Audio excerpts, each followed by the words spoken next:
वीरानों में भटकना पड़ा है। प्रहलाद को भी महान बनना है, सो उसे भी ये सब सहना है, ये सब झेलना है। हिरण्यकशिपु अहंकार के हाथों ये भी भूल बैठा है कि प्रहलाद उसी का पुत्र है, उसी का रक्त है। किंतु क्या हिरण्यकशिपु प्रहलाद की महानता का रास्ता रोक सकता है? क्या प्रहलाद का धैर्य हिरण्यकशिपु के अहंकार से हार मान सकता है? पुत्र के विश्वास और पिता के अहंकार के इस युद्ध में अभी कितने मोड़ आएंगे, मैं इसे बहुत ध्यान से देख रही हूं।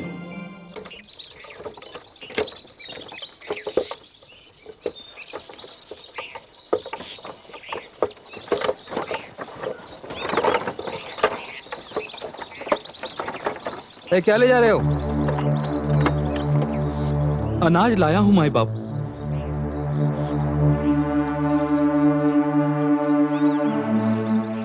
ए बालक, कौन है तू?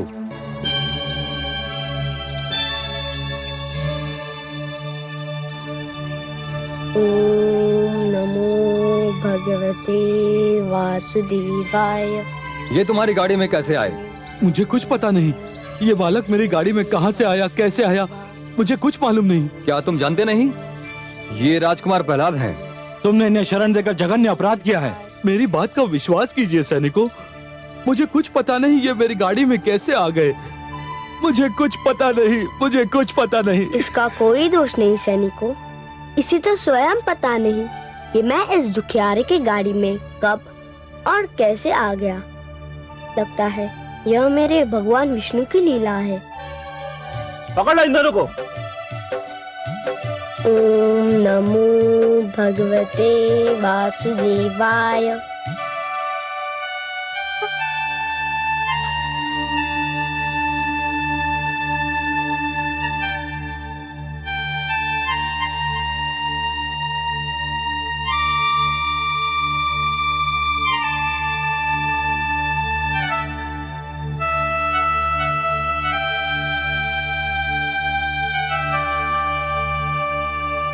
महारानी जी, महारानी जी, महारानी जी, बहुत शुभ समाचार है।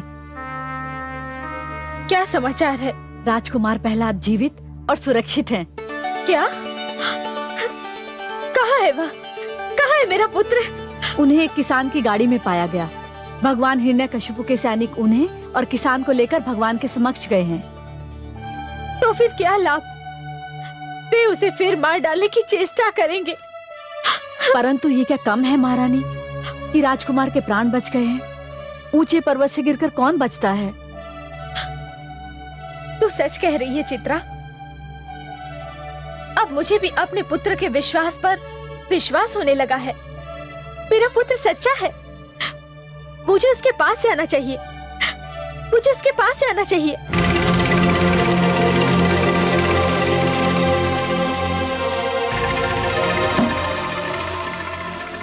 दुहाई है भगवान, दुहाई है, मुझ पर दया कीजिए भगवान, मुझ पर दया कीजिए।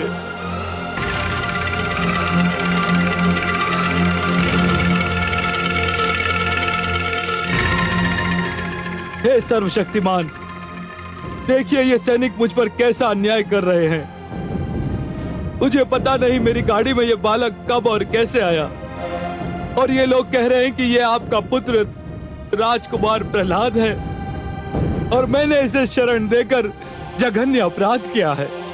मुझ पर दया कीजिए भगवान, मुझ पर दया कीजिए, दया कीजिए भगवान, मुझ पर दया कीजिए।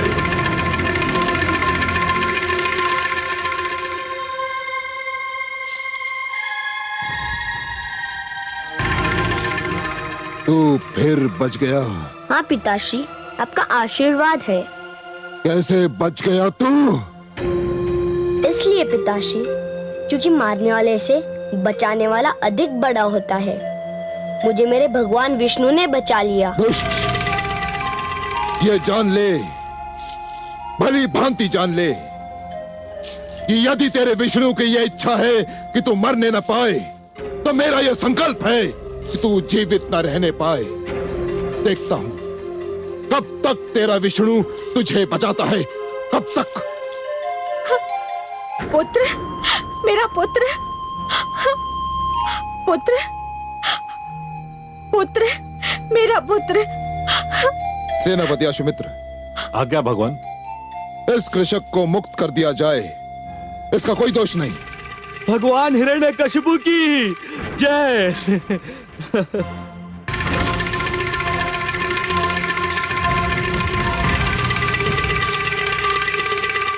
और इसे मां की गोद से खींचकर कारागार की गोद में डाल दो और सामंतों को लेकर मुझे मेरे मंत्रणा कक्ष में मिलो। अब इस दुष्ट के जीवन का अंतिम निर्णय मैं स्वयं करूंगा।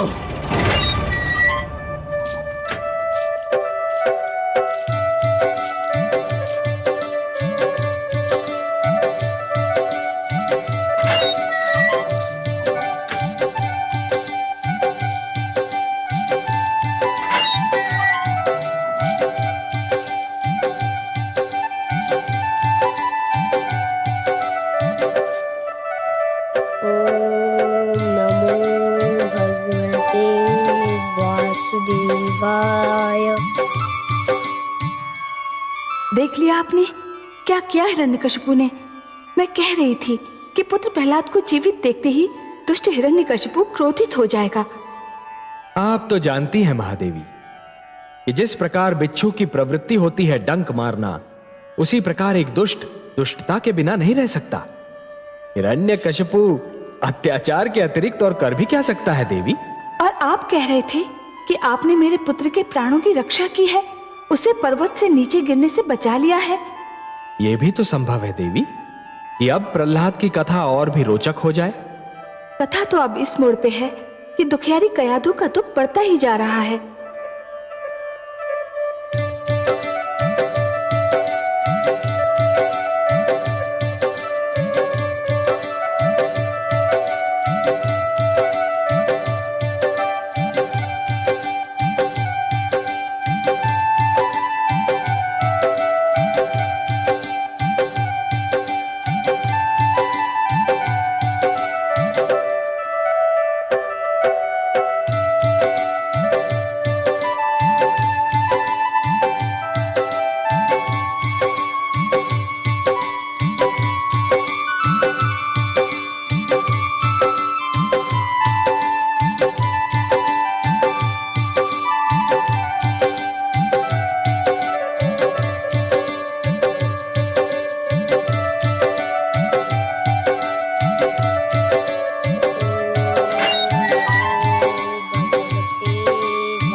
वासुदेवाय। पुत्र,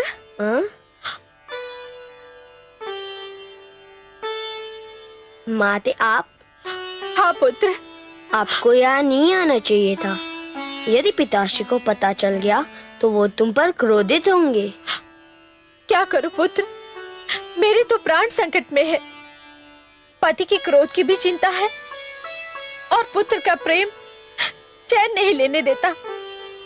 पुत्र, क्या तुम्हें अपने जीवन से प्यार नहीं?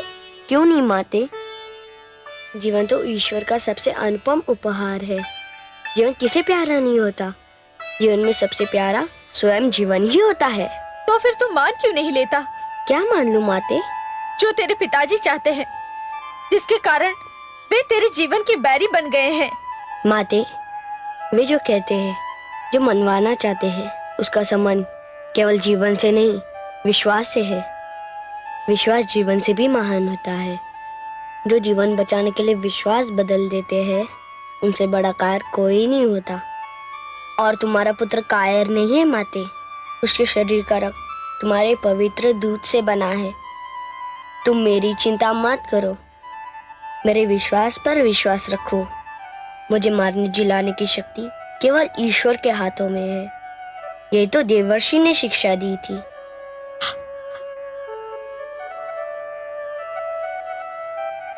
बहुत देर हो गई महारानी जी, महाराज के आदेश के विरुद्ध मैंने आपको राजकुमार से मिलने दिया। कृपया आप जाइए, नहीं तो मेरे प्राण संकट में पड़ जाएंगे।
स्वामी, स्वामी,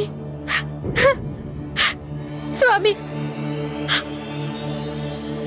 आपने 2 बार मेरे पुत्र का वध करना चाहा, किंतु आपने स्वयं देखा कि वो दोनों बार बच गया। इसे कुछ और नहीं तो प्रकृति की लीला समझकर अब उसके प्राण छोड़ दीजिए स्वामी। आप कहेंगे तो मैं अपने पुत्र को लेकर आपके राज्य की सीमाओं से कहीं दूर चली जाऊंगी।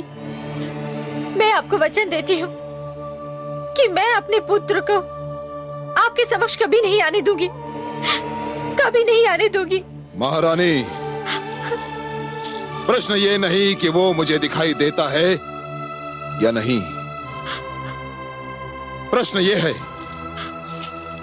कि वो मुझे ईश्वर मानता है या नहीं, या मेरी भांति विष्णु को अपना बैरी बनाता है या नहीं। यदि वो ये नहीं मानता और ऐसा नहीं करता तो उसका अस्तित्व मेरे लिए संकट है, और जो भी मेरे लिए संकट बनेगा उसे जीने का कोई अधिकार नहीं। महारानी, उस पर नहीं तो मुझ पर दया कीजिए स्वामी। पिता को पुत्र पर दया नहीं आती तो माता को ही उसके जीवन की भिक्षा दे दीजिए। महारानी, आप पत्नी भी हैं और माता भी। आप अपने जीवन के क्षेत्र का निर्धारण कर लीजिए। अब सोच लें कि आप पतिव्रत धर्म की सीमाओं में रहना चाहेंगी या उसे तोड़कर पुत्र मोह के घेरे में। महारानी, मैं केवल पिता ही नहीं, राजा और ईश्वर भी हूं। ईश्वर, और मेरे लिए ईश्वर होना पिता होने से कहीं अधिक महत्व रखता है। महारानी,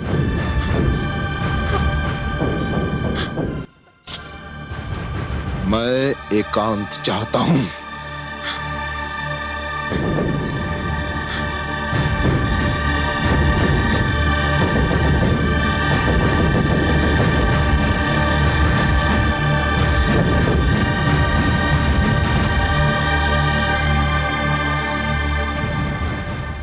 भगवान हिरण्यकश्यप की जय हो।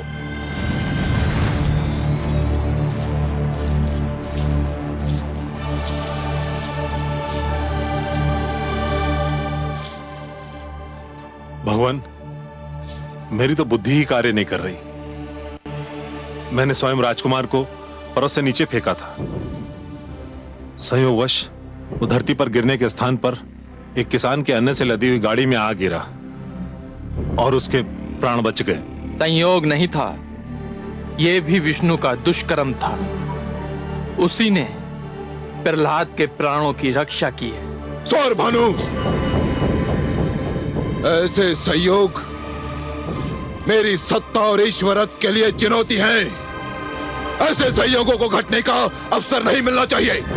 ये संयोग इसलिए घटा है, जो कुछ हुआ वो आपकी दृष्टि से दूर हुआ, पर अब ऐसा नहीं होगा, क्योंकि आपके हाथों में प्रहलाद आ गया है।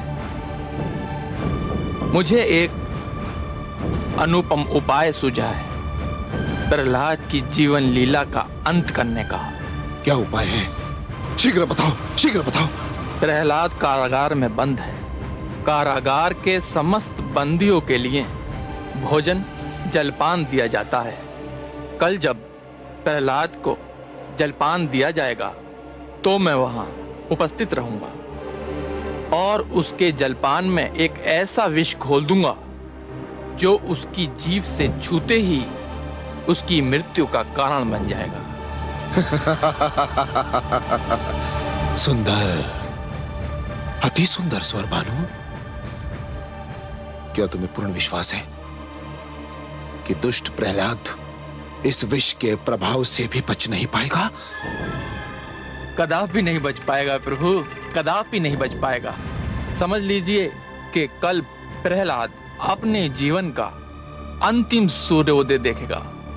उसके उपरांत उसके जीवन का सूर्य सदा सदा के लिए अस्त हो जाएगा। भगवान हिरण्यकश्यपु की जय हो।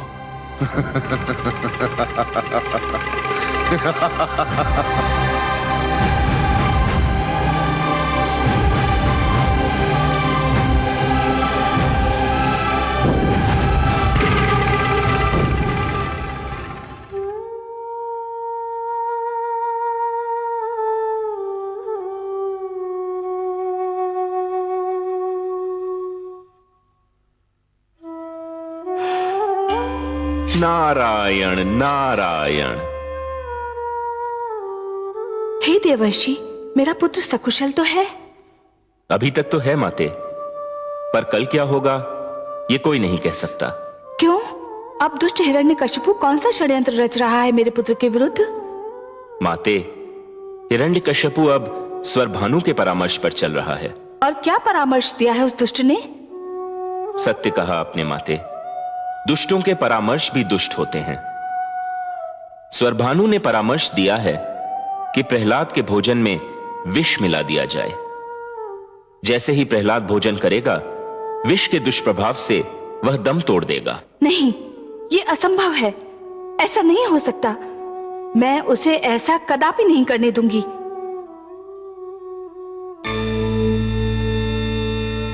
अरे, माता तो विष का नाम सुनते ही अंतर्धान हो गई। क्या हुआ देवर्षि? आप आश्चर्यचकित क्यों दिखाई दे रहे हैं? प्रणाम जनार्दन। प्रणाम। मैं तो माता को यह सूचना देने आया था कि हिरण्यकश्यपु पुत्र प्रहलाद के वध की योजना बना रहा है, पर माता तो अंतर्धान हो गई। मैं सब देख चुका हूं देवर्षि, परंतु वह मूर्ख हिरण्यकश्यपु क्या जाने कि प्रहलाद के जीवन की योजना तो स्वयं आदि प्रजापति ब्रह्मा बना चुके हैं। उससे तो केवल अपने जीवन के विषय में सोचना चाहिए देवर्षि। पर उसे तो मेरे पिताश्री ब्रह्मा ने पहले ही जीवन का दान दे दिया है। पात्र और अधरों के बीच यूं तो दूरी बहुत कम होती है देवर्षि, पर पात्र के अधरों तक पहुंचने के बीच बहुत कुछ हो सकता है ना। पर माता अचानक चली कहां गई? आपकी माता ममता के बिना रह नहीं सकती, और ममता की भावना चिंता के बिना रह नहीं सकती। विष का नाम सुनते ही मन में भोले शंकर की स्मृति जाग उठी होगी। गई होंगी उन्हीं के पास। नारायण नारायण।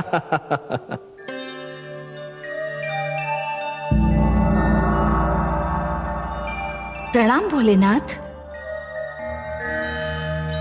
प्रणाम महादेवी।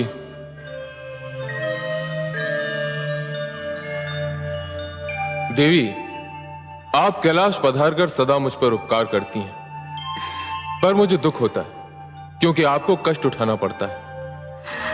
आपको जब कभी मेरी सेवा की आवश्यकता हो, आप मुझे ही बुला लिया करें। मैं आपके स्वभाव से परिचित हूँ भोलेनाथ।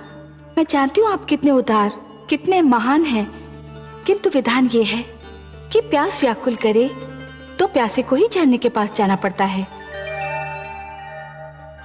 परंतु देवी, मैं तो वो झरना हूं जो सदा प्यासे के पास जाने के लिए व्याकुल रहता है। इसीलिए तो सब आपको आशुतोष और दानी कहते हैं।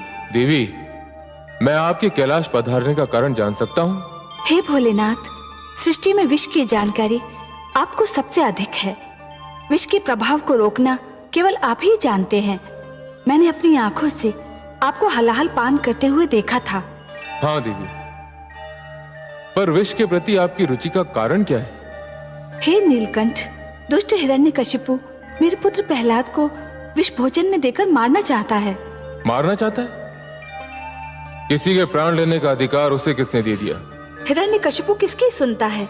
वो मेरे वासुदेव का बैरी है और उसका पुत्र उनका परम भक्त। बस इसी कारण स्वर भानु के परामर्श पर कल प्रातः काल उस बालक के भोजन में विष मिलाने की योजना बनाई गई है। और विष इतना प्रभावशाली है कि जीभ से छूते ही मेरे पुत्र के प्राण पखेरु उड़ जाएंगे। विष से रक्षा आपका क्षेत्र है नीलकंठ, इसलिए याचना लेकर मैं आपके पास आई हूँ। आप प्रस्थान कीजिए देवी, आपने कह दिया है, मेरे लिए यही पर्याप्त है।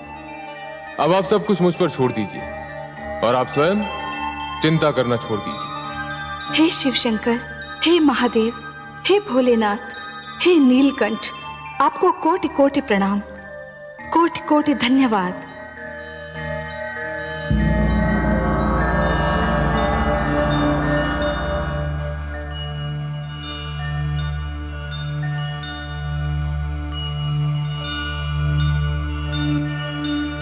रुको दासी,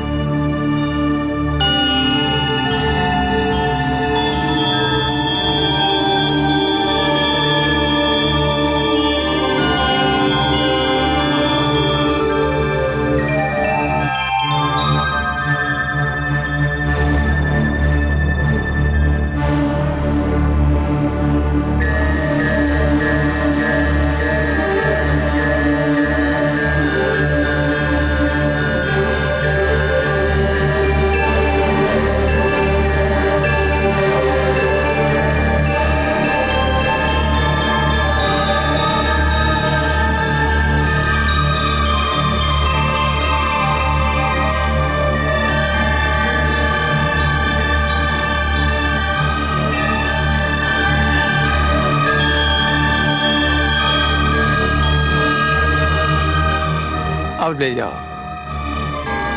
ठहरो,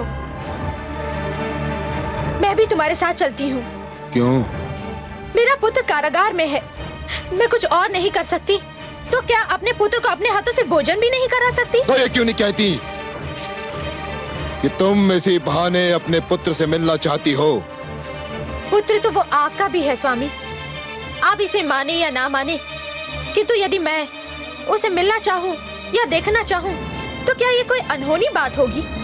क्या आप संसार की किसी ऐसी माँ को जानते हैं जो अपने पुत्र से मिलने के लिए या उसे देखने के लिए व्याकुल न रहती हो? मेरे लिए वो केवल मेरा विद्रोही है, विद्रोही। किंतु मेरे लिए तो केवल मेरा पुत्र है। मुझे उससे घृणा है,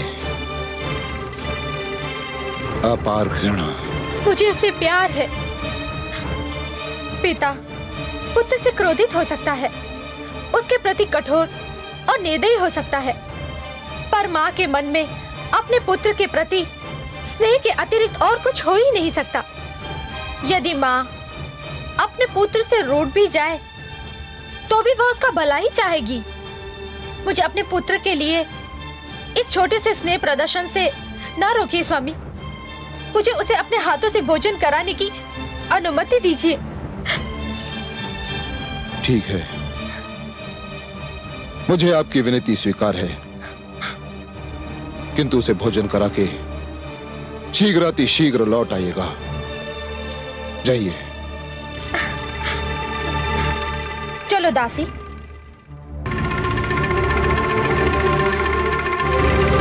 यह आपने क्या किया भगवान? स्वर भानु, मैं माता के अधिकारों का हनन नहीं कर सकता था, किंतु तुम वहां जाओ और देखो कि क्या हो रहा है,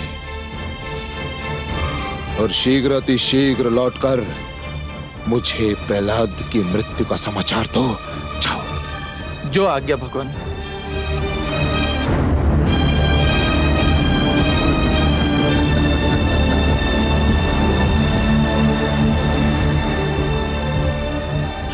देखिए आपने हिरण्यकशिपु की क्रूरता सर्वेश्वर। महादेवी, वो यदि क्रूर नहीं होता तो असुर क्यों कहलाता? पुत्र पिता का वध कर देते हैं, ये तो मैंने कई बार देखा है, किंतु एक पिता अपने पुत्र का वध करना चाहता है, ये तो पहली बार देखा है। विनाश काले विपरीत बुद्धि।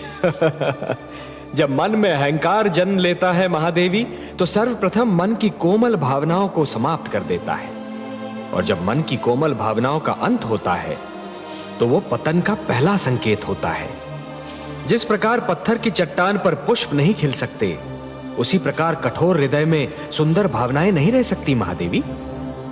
जानती हूँ कमल नयन, किंतु खेद इस बात का है कि माता को ज्ञान ही नहीं कि जो भोजन वो अपने पुत्र के लिए ले जा रही है वही उसकी मृत्यु का कारण बन सकता है। महादेवी, किसी की मृत्यु का समय और मृत्यु का कारण विधाता भाग्य लेख में लिख देते हैं। विधाता के अतिरिक्त कोई भी और किसी की मृत्यु का कारण न बन सकता है और न बना सकता है। विधान है कि जो दूसरों के लिए गड्ढा खोदता है स्वयं उसी में जाकर गिरता है। हिरण्यकशिपु प्रहलाद की मृत्यु का नहीं, स्वयं अपनी मृत्यु का साधन जुटा रहा है। देखिए तो सही क्या होने जा रहा है।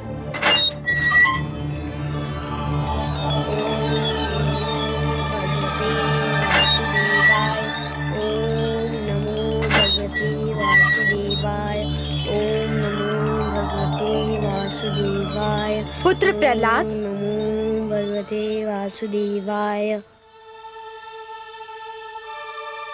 प्रणाम माते।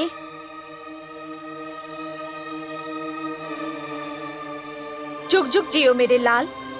आज मैं तुम्हें अपने हाथों से भोजन खिलाऊंगी। यह तो बहुत अच्छा है, तब तो भोजन करने में बड़ा आनंद मिलेगा।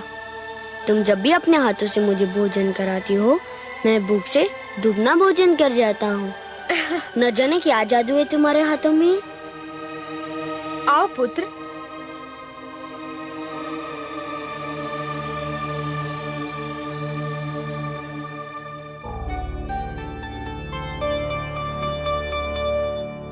बड़ी कठिनाई से तुम्हारे पिताश्री ने तुम्हें मुझे अपने हाथों से भोजन कराने की अनुमति दी है। मैं तो ये सोचती थी कि न जाने कारागार में तुम भर पेट भोजन करते भी होगे या नहीं, इसीलिए मैं आज तुम्हें अपने हाथों से भोजन कराना चाहती थी। तो कराइए ना माते, भूख के मारे मेरा दम निकला जा रहा है।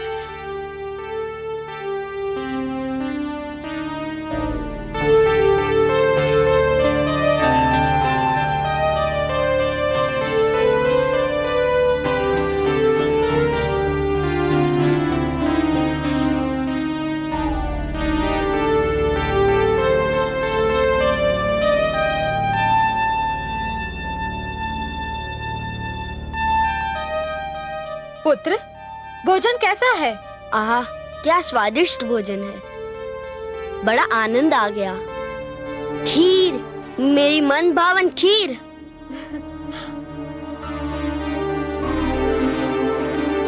माते, खीर तो बड़ी स्वादिष्ट लग रही है।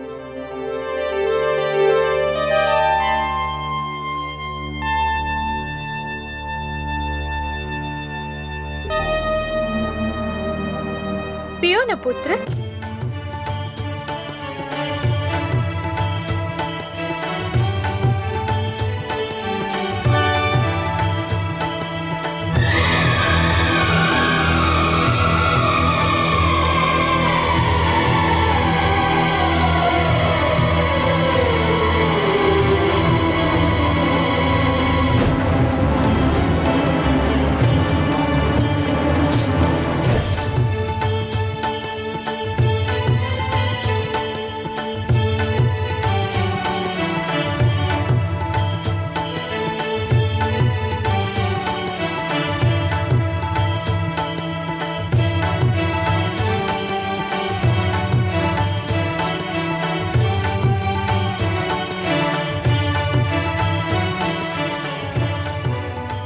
राजकुमार ने भोजन कर लिया? हाँ, किंतु उन्हें तो कुछ नहीं हुआ। वो तो सारी खीर जल की भांति पी गए। क्या? तुम्हारे पिताजी ने कहा था कि तुम्हें भोजन खिलाकर मैं तुरंत लौट आऊं, किंतु तुम्हें छोड़कर जाने को मेरा मन नहीं कर रहा है। माते, आप जाइए। मैं नहीं चाहता कि मेरे कारण आपको पिताश्री का क्रोध झेलना पड़े।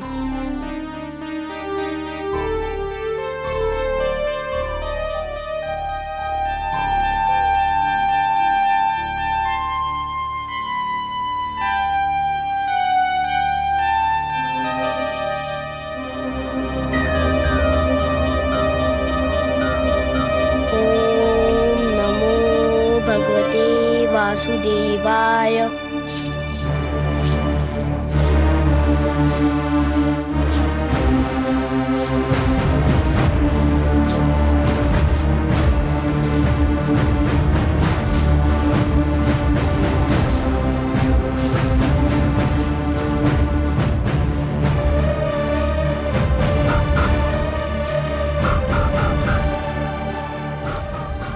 स्वामी, मैं किन शब्दों में आपको धन्यवाद दूं? धन्यवाद? किस बात के लिए धन्यवाद महारानी? आज कितने दिनों पश्चात मुझे अपने पुत्र को भोजन कराने का सुअवसर मिला।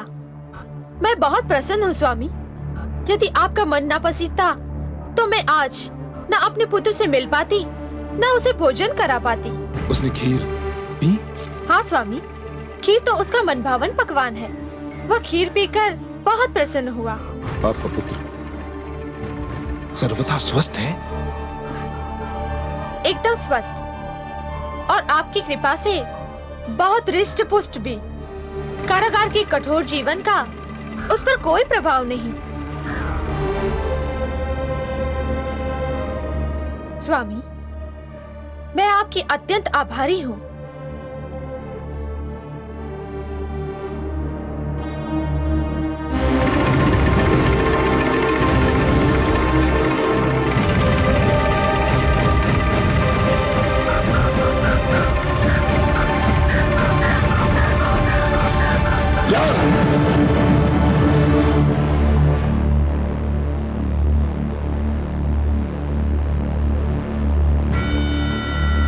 महारानी की जय हो।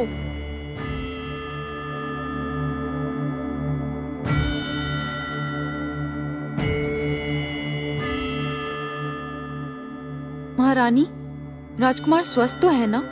उन्हें कुछ हुआ तो नहीं? विचित्र बात है, आज तो जैसे अचानक सभी को मेरे पुत्र के स्वास्थ्य की चिंता हो गई है। अरे बावली, पुत्र ने अपनी माँ के हाथों से भोजन किया है। यदि उसे कुछ होता भी तो माँ के हाथों से खिलाया भोजन खाकर वो ठीक हो जाता।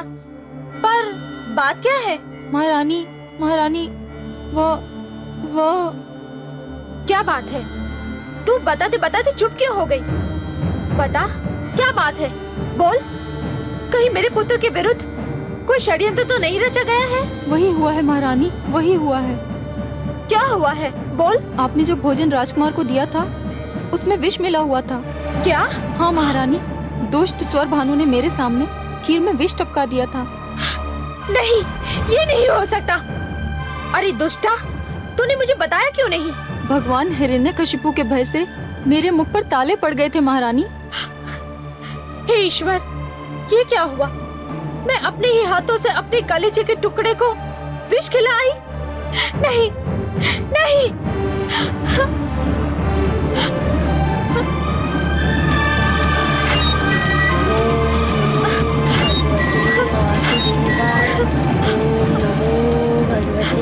वासुदेवाय। पुत्र, पुत्र, नमो भगवते वासुदेवाय। क्या हुआ माते? पुत्र, तू बिल्कुल ठीक तो है ना? मेरे साथ आपका आशीर्वाद है, मुझे क्या हो सकता था? मेरा पुत्र, हे भगवान, आपका लाख लाख धन्यवाद। मेरे पुत्र को कुछ नहीं हुआ, कुछ नहीं हुआ मेरे पुत्र। क्या बात है माते? तूने जो खीर पी थी उसमें दुष्ट स्वर भानु ने विष मिला दिया था। मेरे तो प्राण पखेरु उड़ गए थे पुत्र, परंतु तू बच गया। तुझे कुछ नहीं हुआ मेरे पुत्र, तेरे विश्वास ने तुझे बचा लिया। माते, मैंने विष्णु भक्ति का कवच पहन रखा है। मुझे मेरे भगवान विष्णु ने बचा लिया। तुम पिताश्री के भय से कह नहीं पा रही हो, किंतु तुम भली भांति जानती हो कि कौन मेरी रक्षा कर रहा है, कौन मुझे बार बार बचा रहा है। तुम भले अपने मुख से नाम ना लो, पर मैं बार बार उसी का नाम लूंगा, विष्णु विष्णु विष्णु। ओम नमो भगवते वासुदेवाय। ओम नमो भगवते वासुदेवाय। ओम नमो भगवते वासुदेवाय। ईश्वर पर विश्वास हो, जिसका अड़िग अपार, हानि न हो उसको भले शत्रु बने संसार।